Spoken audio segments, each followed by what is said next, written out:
Halo semuanya, perkenalkan saya Reva Ramadana. Saya akan menjelaskan tentang strategi indonenisasi Jepang, yaitu bagaimana Jepang mengambil sistem asing lalu mengolahnya menjadi identitas yang benar-benar unik. Pada zaman Nara, Jepang memang banyak sekali meniru dari Tiongkok.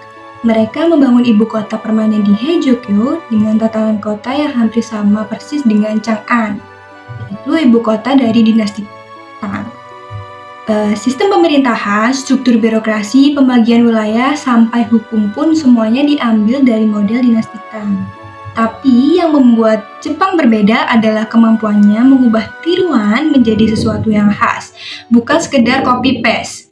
Dan strategi penting yang akan kita bahas hari ini adalah bagaimana Jepang perlahan bergerak dari sistem hukum Tiongkok, yaitu sistem hukum Ritsuryo, menuju sistem pertahanan lokal Jepang yang disebut dengan sistem Shoen. Ketika sistem asing tidak cocok dengan kondisi masyarakat Jepang, mereka tidak segan-segan memodifikasi, menolak, dan menciptakan sistem baru yang sesuai dengan kebutuhan lokal. Inilah proses indogenisasi yang membuat Jepang mempunyai jalannya sendiri. Untuk memahami kenapa sistem Ritsuryo gagal di Jepang, kita harus melihat dulu struktur sosial yang diterapkan pemerintah. Dalam sistem yang diambil dari dinasti Tang ini, masyarakat dipisahkan menjadi dua kelompok. Yang pertama ada Ryomin, yang berarti kelompok kasta, yaitu rakyat biasa yang memiliki hak penuh sebagai warga. Yang kedua ada kasta terbawah, yaitu Senmin, kelompok kelas rendah dengan hak terbatas. Statusnya mendekati seperti budak. Setelah pembagian sosial itu ditetapkan, barulah pemerintah menetapkan sistem pajak Sochoyo, yang seluruh beban ini justru jatuh terutama pada kelompok Ryomin. Sochoyo sendiri terdiri dari So yang berarti pajak beras, Cho yang berarti pajak barang sesuai dengan daerah, dan Yo berarti kerja paksa selama sekitar 60 hari dalam setiap tahunnya. Masalahnya, semua kewajiban berat ini hanya dibebankan kepada rakyat biasa, sementara para bangsawan dan lembaga agama hampir tidak membayar apa-apa. Akibatnya muncullah krisis besar, yaitu petani mulai melarikan diri dari desa, meninggalkan lahan, dan bahkan memasukkan identitas sebagai perempuan agar lolos wajib militer dan kerja paksa.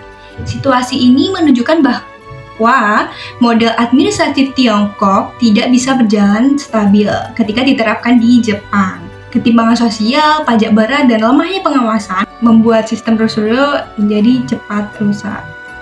Kondisi inilah yang akhirnya membuka jalan bagi munculnya sistem pertahanan baru yang jauh lebih Jepang banget, yaitu Shoen. Karena sistem Ritsuryo mulai mengalami kegagalan, pemerintah akhirnya mengeluarkan sebuah undang-undang baru bernama Konden Eisei Shizaiho. Nah, undang-undang ini dikenal sebagai hukum kepemilikan lahan garapan seumur hidup yang diterapkan pada tahun 743 Masehi pada masa periode Nara. Konden Eisei Shizaiho berarti Konden adalah lahan garapan atau lahan baru yang direklamasi, Eisei selamanya atau seumur hidup, Shizai kepemilikan pribadi, dan Ho adalah hukum. Tujuan utama undang-undang ini adalah mendorong pembukaan lahan pertanian baru dengan memberikan hak kepemilikan permanen kepada siapapun, baik individu maupun institusi seperti kuil atau biara Buddha yang berhasil membuka atau menggarap lahan tersebut.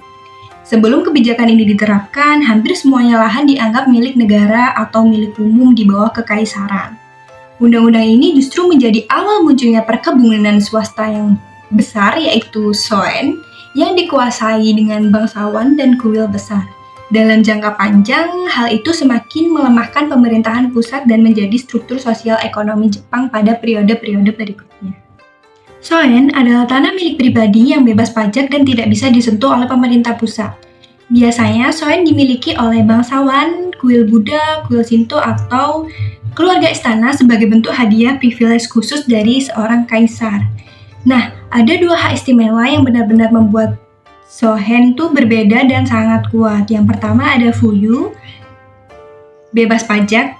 Artinya, panen atau pendapatan dari tanah itu tidak wajib diserahkan pada negara. Yang kedua, Funyu, bebas inspeksi atau campur tangan dari pemerintah. Jadi, pejabat istana tidak boleh seenaknya masuk, memeriksa, dan mengatur tanah tersebut. Dua hal ini membuat Shoen seperti wilayah otonom kecil di dalam negara. Pemerintah pusat tidak punya banyak kendali dan kekuasaan justru berpindah ke pemilik Soen. Tidak seperti sebelumnya, yaitu sistem Ritsuryo yang memaksa pajak beras. Soen lebih fleksibel. Pembayaran pajak disesuaikan dengan komoditas daerah seperti garam, besi, sutra, atau hasil lokal lainnya. Nah, keluasan ini membuat Soen beradaptasi dengan ekonomi setempat dan jauh lebih realistis dibanding sistem impor Tiongkok. Awalnya Soen hanyalah tanah hadiah, tapi lama-kelamaan Soen semakin besar, semakin kaya, dan semakin independen dari istana.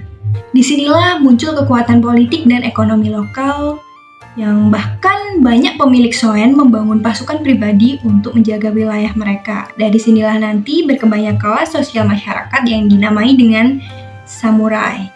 Hubungan kekuasaan juga berubah menjadi hubungan feodal antara Sujin pemimpin dan Roto pengikut setia. Pada periode Heian hingga awal Kamakura, hampir seluruh tanah di Jepang telah berubah menjadi Soen. Sistem ini melemahkan kekuasaan istana dan membuat Jepang bergerak dari negara terpusat yang sebelumnya ditiru dari Tiongkok menjadi negara feodal dengan banyaknya wilayah otonom. Dari pembahasan tersebut, bisa dilihat bahwa Jepang yang awalnya meniru sistem Tiongkok, termasuk sistem hukum Ritsuryo, tapi karena sistem itu tidak cocok dengan kondisi masyarakat Jepang, terjadi krisis pajak, ketimpangan sosial, dan banyak rakyat melarikan diri. Nah, untuk mengatasi hal tersebut, pemerintah mengeluarkan Konden Eisei Shizaiho yang akhirnya melahirkan Soen, yaitu tanah pribadi bebas pajak yang lama-kelamaan menguat dan melemahkan kekuasaan pusat. Sistem inilah yang kemudian mendorong lahirnya struktur feodal dan kelas samurai. Pada akhirnya, Jepang berhasil mengubah sistem asing menjadi sesuatu yang benar-benar khas. Itulah inti dari strategi indigenisasi mereka dalam sistem hukum dan politik. Sekian dari saya, terima kasih.